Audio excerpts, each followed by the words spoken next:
This is an exclusive excerpt from the Stuph File Program with Peter Anthony Holder. It's time for another retro interview with a celebrity that is no longer with us. This time around, it's a chat I had back in June of 1996. This was a star who grew up in Europe in a musical family, but became best known for playing a bumbling German on television. I'm talking about Werner Klemperer, who will forever be remembered as the POW camp commandant, Colonel Klink, on the CBS sitcom Hogan's Heroes. At the time that we spoke, Hogan's Heroes was still going strong in syndication 30 years after it first aired. Here is part of that interview now. I'd like to know a little bit about your portrayal in that particular television show. The fact that here we are 30 years later talking about a show that admittedly was a big hit. You won 2 Emmys for it, but 30 years later they're still talking about it. Did you think that was possible when you did that show back then? Well, I don't know whether we thought that was possible at the time, but we knew we had a good thing. We didn't actually quite know how long it would run. We knew when we did the pilot that we had every chance of getting on the air, and I wasn't too surprised at most of the rerun market, but I will tell you that in the last few years, it's really been, particularly in the States, the reruns have been very powerful because of this 5-day-a-week deal on all the local stations, and it seems as if we will keep getting a new audience all the time. Well, the thing that's very surprising is in this day of political correctness, one would question whether a show like this could actually get on the air today. That may be your question. It isn't mine. You don't think so? No, I think the show has to be taken exactly for what it is. Why should Hogan's Heroes not be on the air? It's obviously a satirical parody, and it can only be looked at it that way. What I mean by not being on the air, I don't mean in its current form of reruns and shows that were done 30 years ago. I'm saying if someone were to mount a show like this in today, a new show. You mean, when you mean a show like this, you have to say to me, a show exactly like this, the way it was done, yeah, would be a smash hit again, in my opinion. You think it would be? Yes, well, of course. Why is that? Because it is a satire. Mm-hmm. It is not you cannot take Hogan's Heroes, look at it and take it totally seriously. I mean, that's ridiculous. Are you surprised? Because one of the things that caught my attention was the story that's was in the Wall Street Journal last month at its current success now in Germany. I'm very surprised at that, yes, because there were many chances for it to be in Germany once the syndication market started, and it continually just did not happen. And the fact that it happened now is somewhat surprising to me, but I must tell you I'm pleased about it because I think it should have been there a long time ago.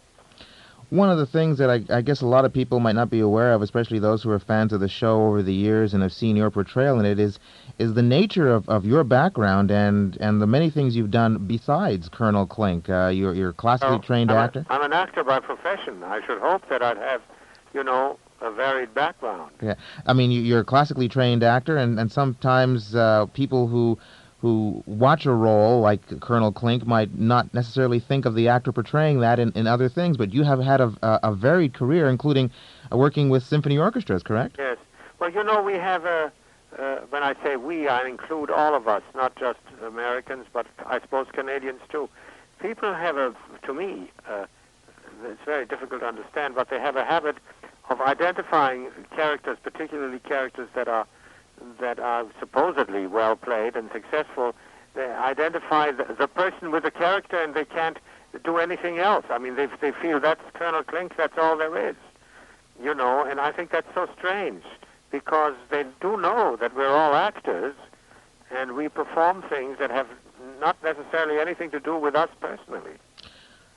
What about the situation about typecasting? Was that a concern when you first did the show? Not only was it a concern, for the first couple of years, we had a choice to make, and that is, do I accept offers for roles that were not Colonel Klink, but they were the same kind of character, Or do I stay away from that in order to, remove as much of the image as possible and continue my work?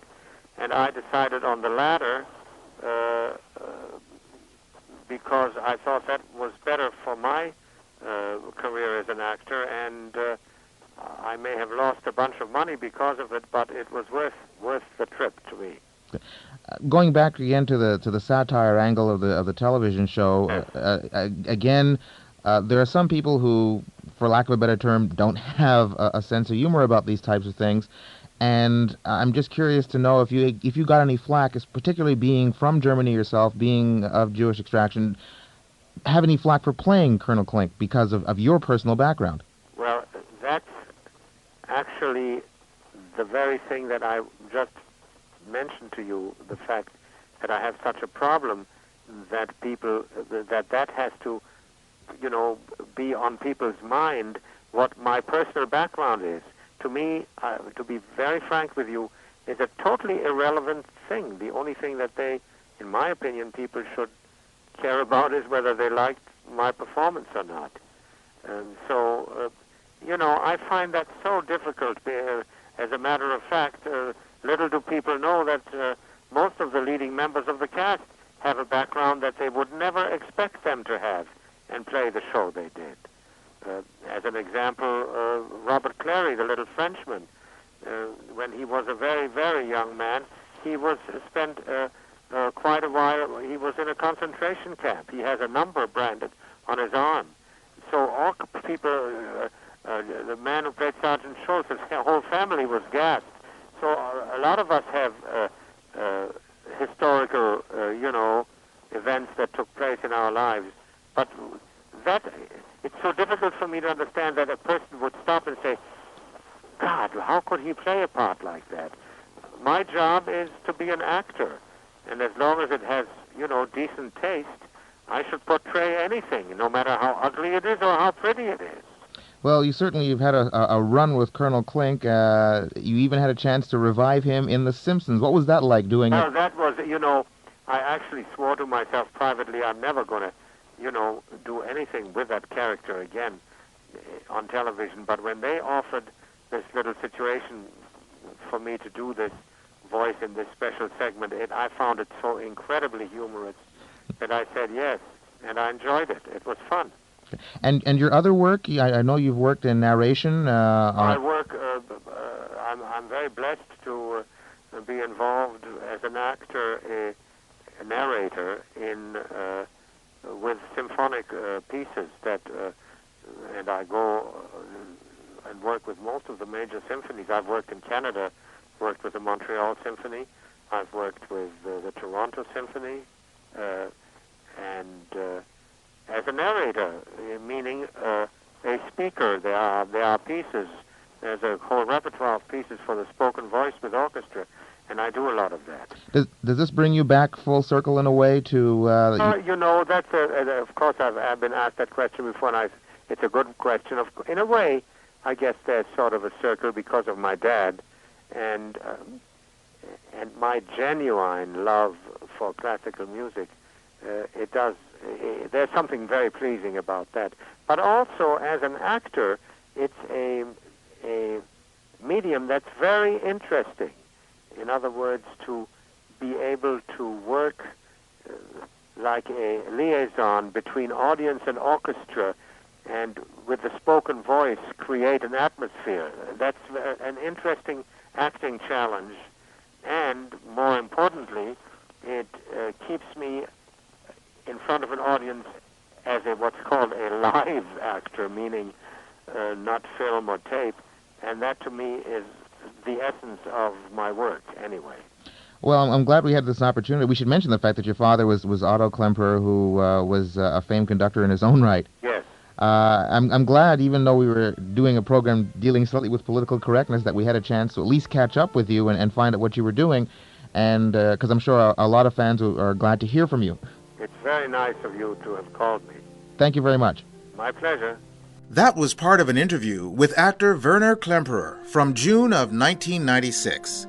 Klemperer died in New York of cancer on December 6, 2000. He was 80. His ashes were scattered at sea. You've just heard an exclusive excerpt from the Stuph File Program with Peter Anthony Holder. To hear any or all of the full hour-long shows, visit thestufffile.com. Stuph is spelled S-T-U-P-H. That's thestufffile.com. A presentation of Flying Fish Communications.